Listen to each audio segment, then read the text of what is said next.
Hello everyone. तो कैसे हैं आप सब? आशा करते हैं बहुत अच्छे होंगे और अच्छे से स्टडी कर रहे होंगे। तो आपने थंबनेल में देखा कि आज हम कक्षा 10 हिंदी के जो हैं संपूर्ण गद्यांश के जितने भी क्वेश्चन हैं यानी जितने भी टॉपिक हैं वो सारे देखने जा रहे हैं। और यहाँ पर हम स्पेशल 1 नंबर के जितने भी ऑब्जेक्टिव क्वेश्चन आने वाले हैं हम उनको सॉल्व करेंगे। ठीक है, तो अब बिना देरी किए हम अपने क्वेश्चन की तरफ आते हैं। ठीक है,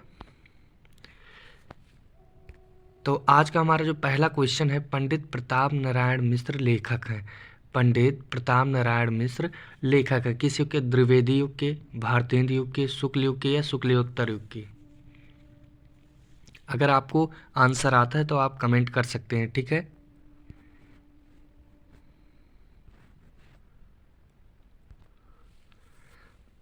तो क्या ऑप्शन द्विवेदी युग होगा या भारतेंद्र युग होगा? बताइए।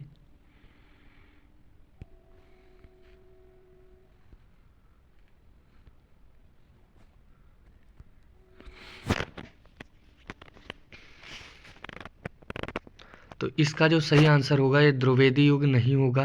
ठीक है, शुक्ल युग नहीं होगा, शुक्लियोत्तर युग नहीं होगा। तो यानी भारतेंद्र युग जो है ये सही है। पंडित प्रताप नारायण मिश्र लेखक हैं किस युग के हैं? तो ये हैं भारतेंद्र युग के। ठीक है, तो ये रहा हमारा क्वेश्चन नंबर 2। और अब हम आ गए हैं अपनी क्वेश्चन नंबर तीसरे पर। तीसरा क्वेश्चन है यानी ये रहा क्वेश्चन नंबर हमारा दूसरा, सॉरी। आचार्य रामचंद्र शुक्ल किस युग के लेखक हैं? आचार्य रामचंद्र शुक्ल किस युग के लेखक हैं? आप देख सकते हैं कि यहाँ पर यूपी 2024 कक्षा 10 हिंदी के पेपर में ये क्वेश्चन आया है। तो पहला इसका जो ऑप्शन है द्विवेदी युग, दूसरा है भारतेंद्र युग, तीसरा है शुक्ल युग और चौथा जो है शुक्लियोत्तर युग। तो आचार्य रामचंद्र शुक्ल किस युग के लेखक थे? आंसर बताइए 1 मिनट का। अगर आप दिमाग लगा लेंगे तो इस प्रश्न में ही उत्तर छिपा हुआ है। ठीक है,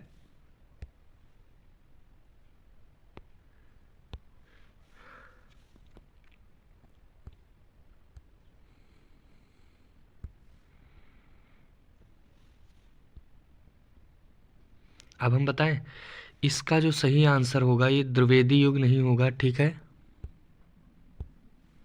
द्विवेदी युग नहीं होगा, भारतेंद्र युग नहीं होगा और शुक्ल युग होगा। ठीक है, क्योंकि आचार्य रामचंद्र शुक्ल आप देख सकते हैं ये खुद इनका नेम के पीछे शुक्ला लगा है यानी ये शुक्ल युग हो जाएगा। ठीक है,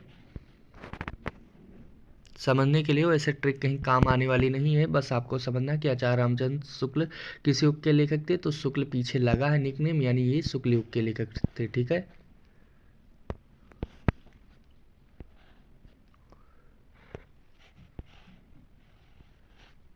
ठीक। तो अभी तक हमने टोटल 2 क्वेश्चन किए हैं।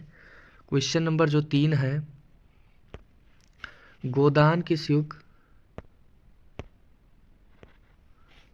गोदान जो है किस युग का उपन्यास है? यूपी 2024 हिंदी में पूछा गया यानी पिछले साल। द्विवेदी युग, भारतेंद्र युग, शुक्ल युग या शुक्लियोत्तर युग? तो गोदान किस युग का उपन्यास है? तो सबसे पहले गोदान के अगर लेखक का नाम बताया जाए तो वो है प्रेमचंद जी।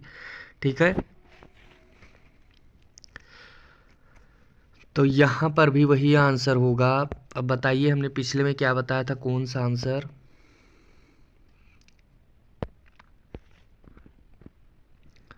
तो इसका जो सही ऑप्शन होगा ये द्विवेदी युग नहीं होगा, भारतेंद्र युग दिया है दूसरा, तीसरा ऑप्शन है शुक्ल युग, चौथा शुक्लियोत्तर युग। तो इसका भी जो सही ऑप्शन होगा ये होगा शुक्ल युग। ठीक है, क्या होगा? शुक्ल युग। ठीक, इस चार्ट के आपको पीडीएफ मिल जाएंगे टेलीग्राम पर, नीचे उसका लिंक दिया है। और अभी तक आपने अगर चैनल को सब्सक्राइब नहीं किया तो कर लीजिए, क्योंकि ऐसे ही अगले वीडियो में हम जितने भी हिंदी के पद्यांश के क्वेश्चन हैं वो सारे वन शॉट में लाएंगे। ठीक है, और अगर वीडियो पसंद आता है तो लाइक कर दीजिएगा। तो इसका जो गोदान किस युग का उपन्यास है तो ये शुक्ल युग हो गया। ठीक है, क्वेश्चन नंबर 4 है, सेवा सदन उपन्यास के लेखक हैं कौन है?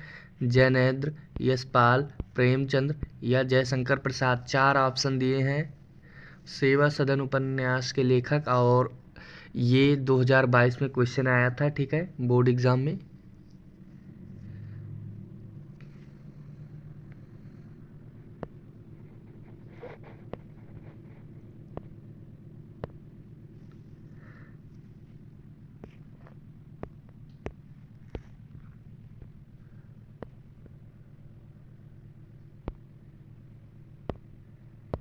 तो इसका जो सही ऑप्शन हो जाएगा ये होगा प्रेमचंद्र, ठीक।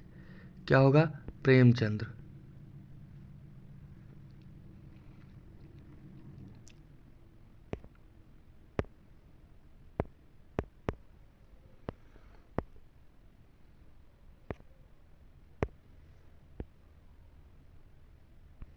ठीक, अब अच्छा लग रहा है।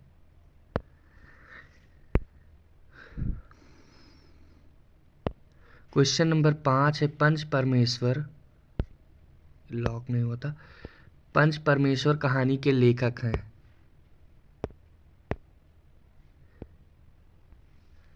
आचार्य रामचंद्र शुक्ल, यशपाल शुक्ला, यशपाल या प्रेमचंद्र, जयशंकर प्रसाद। यहाँ पर भी प्रत्येक क्वेश्चन के चार चार ऑप्शन दिए हैं, इसी प्रकार इसमें भी है। तो पंच परमेश्वर कहानी के लेखक कौन है? क्या आचार्य रामचंद्र शुक्ल जी हैं? दूसरा जो ऑप्शन है यशपाल, और तीसरा है प्रेमचंद, चौथा है यानी कहे तो डी जयशंकर प्रसाद।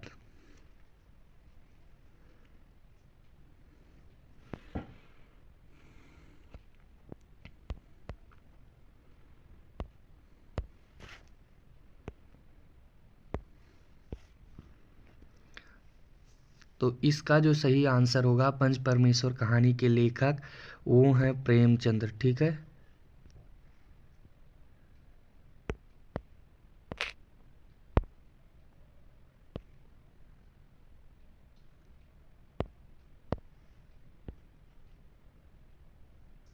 ठीक है, इसका भी ऑप्शन नंबर सी सही है, ठीक। अगला जो क्वेश्चन है, ये सभी क्वेश्चन एक एक नंबर के आएंगे, ठीक है। वहां पर OMRI सीट में जो भी आंसर सही लगता है उस पर गोला करना है। क्वेश्चन नंबर 6 है, अर्धनारीश्वर के लेखक हैं कौन है? अर्धनारीश्वर के लेखक कौन है? ठीक, विष्णु प्रभाकर, राम वृक्ष बेनीपुरी, और सी जो ऑप्शन है प्रेमचंद्र, और जो डी ऑप्शन है जयशंकर प्रसाद। तो इसका जो सही ऑप्शन होगा, आता है तो आप कमेंट कर सकते हैं, ये होगा विष्णु प्रभाकर, ठीक है। अर्धनारीश्वर के लेखक कौन है? तो वो है विष्णु प्रभाकर, ठीक।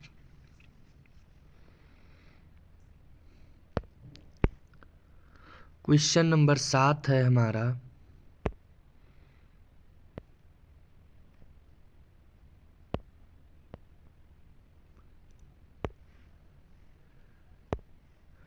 लहरों के राजहंस का लेखक।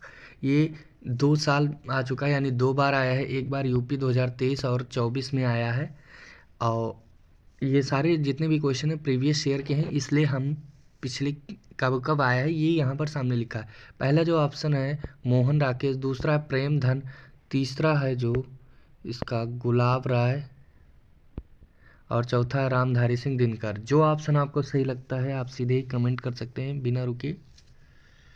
तो लहरों के राजहंस के लेखक का नाम,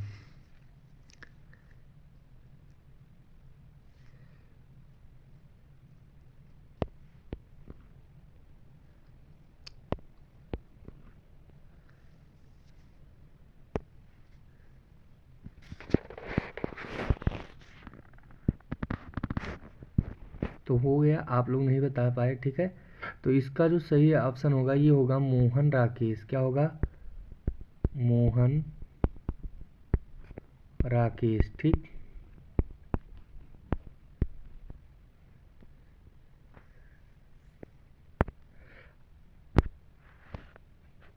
क्वेश्चन नंबर 8 है, गेहूं और गुलाब किसके रचना है और आप देख रहे हैं कि अभी तक आपने 7 क्वेश्चन हमने करवाया है और किसी का भी आप लोग उत्तर नहीं दे रहे हैं, तो कैसे करेंगे आप लोग बोर्ड एग्ज़ाम की तैयारी।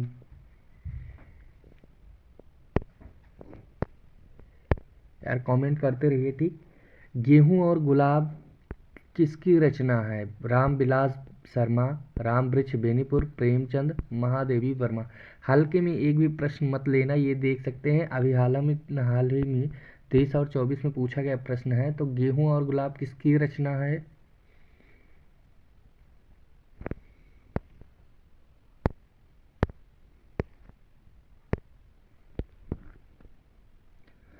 तो ये जो ऑप्शन है इसका बी नंबर हो जाएगा, ठीक है।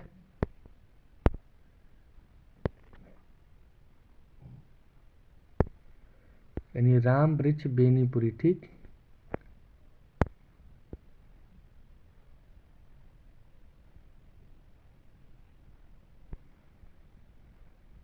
चलो इसका कोई मतलब नहीं है ये सब अंडरलाइन वाइन करने का, ठीक। अगर आप समझ रहे हैं तो इसका कोई मतलब नहीं, ठीक।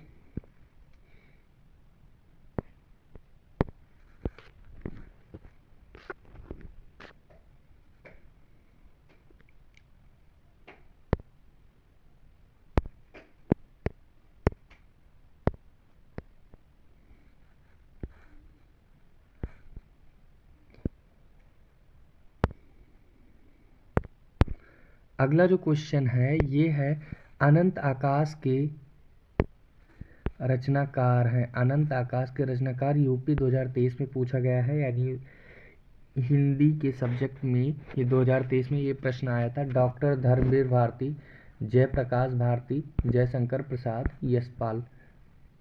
आप अगर अपनी बुक में देखेंगे या विद्या क्वेश्चन बैंक में देखेंगे तो ये सारे क्वेश्चन आए हैं पिछले साल, ये आपको दिख जाएंगे अच्छे से, ठीक है। वहाँ से आपको विश्वास भी हो जाएगा।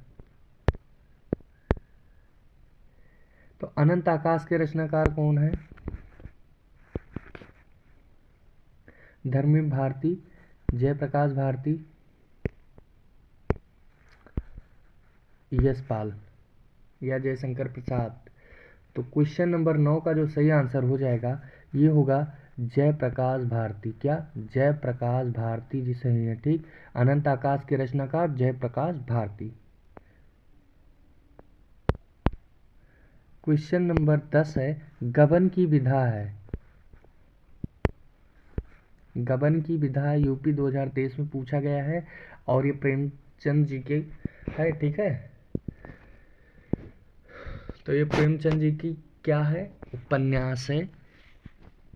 तो इसके भी 4 ऑप्शन दिए थे, जैसे नाटक, एकांकी, उपन्यास, कहानी। तो इसका हमने आंसर बता दिया कि गबन के रचनाकार जो है प्रेमचंद जी हैं और यह एक उपन्यास है, ठीक है। क्या है? उपन्यास।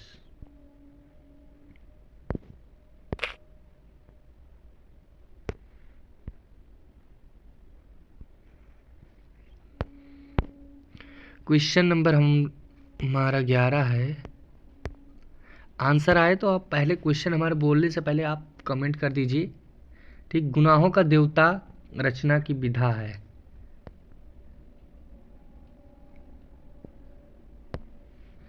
यूपी 2023 में पूछा गया है। नाटक, एकांकी, उपन्यास, कहानी, ये 4 इसके ऑप्शन दिए हैं। इसमें से सही क्या है? तो गुनाहों के देवता की रचना की विधा, यानी गुनाहों का देवता है, इसकी ये कौन सी विधा है, ठीक। तो ये भी हमारा वही आंसर हो जाएगा, ये भी उपन्यास है, ठीक है।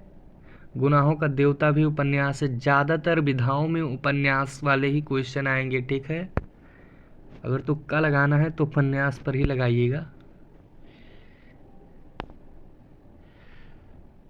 क्वेश्चन नंबर 12 है त्यागपत्र किस विधा की रचना है? त्यागपत्र किस विधा की रचना यूपी 2023 में पूछा गया? जीवनी, एकांकी, उपन्यास या कहानी।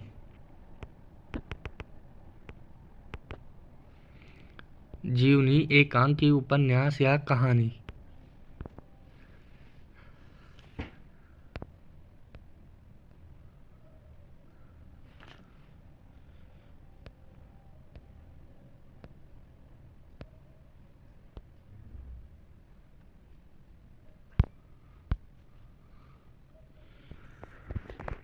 तो त्यागपत्र किस विधा की रचना है? तो अभी हमने बताया कि यहाँ पर ज़्यादातर जितने भी क्वेश्चन हैं विधाएं वाले ये उपन्यास ही होगा, ठीक है।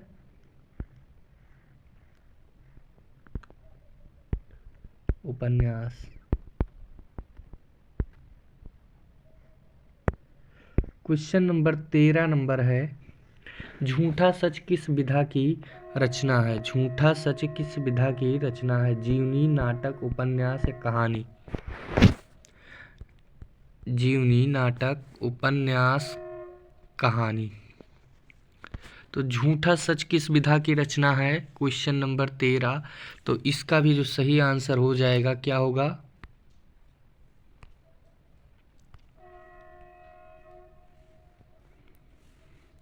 तो इसका भी सही ऑप्शन उपन्यास होगा, ठीक।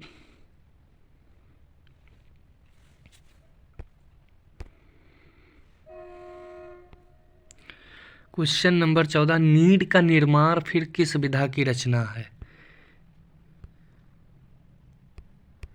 नीड का निर्माण फिर किस विधा की रचना है? जीवनी, आत्मकथा, उपन्यास, कहानी?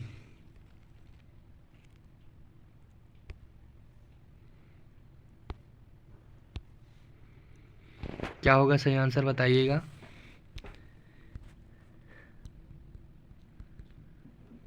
नीड का निर्माण किस विधा की रचना है? तो ये है जो, इस पर तुक्का ऐसे मत लगाना, उपन्यास बिल्कुल भी नहीं होगा, ये होगा आत्मकथा, ठीक।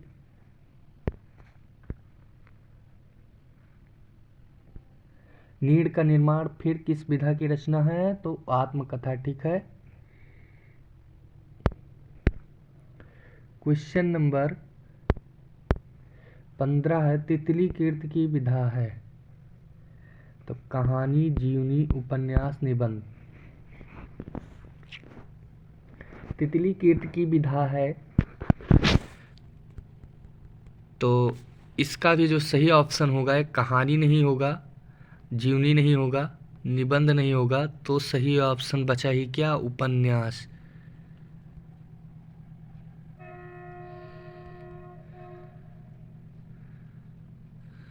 ठीक है, ये रहा हमारा आज का लास्ट क्वेश्चन, ठीक। तो ऐसे ही अगर क्वेश्चन पाने हैं पद्यांश के, टोटल जितने भी पद्यांश के क्वेश्चन आएंगे 15 से 20, 25, 30 जितने भी क्वेश्चन होंगे उसका वन शॉट आएगा। और अगर चाहिए तो चैनल को सब्सक्राइब करके बेल आइकन दबा दीजिए और अपने मित्रों के पास सेंड करिएगा, ठीक है।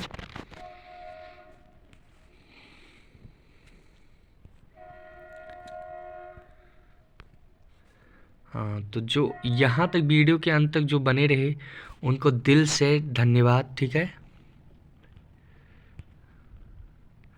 दिल से धन्यवाद जो यहाँ तक वीडियो के अंत तक बने रहे। अब क्या करना है, अगर कोई भी बच्चे पढ़ने में भूले थे या भटके थे, कहीं कुछ क्या कर रहे थे, तो अभी भी टाइम है, वीडियो को कर देना लाइक। और जो भी मिस्टेक या क्वेश्चन के आंसर जो भी पता थे उसके कर देना। अभी भी कमेंट कर सकते हैं, नए क्वेश्चन पाने के लिए कमेंट कर सकते हैं, ठीक है। और चैनल को सब्सक्राइब अगर किए रहेंगे तो आपको तो नए नए क्वेश्चन मिलते रहेंगे, ठीक। और शेयर दिस फ्रेंड, यानी अपने मित्रों को भी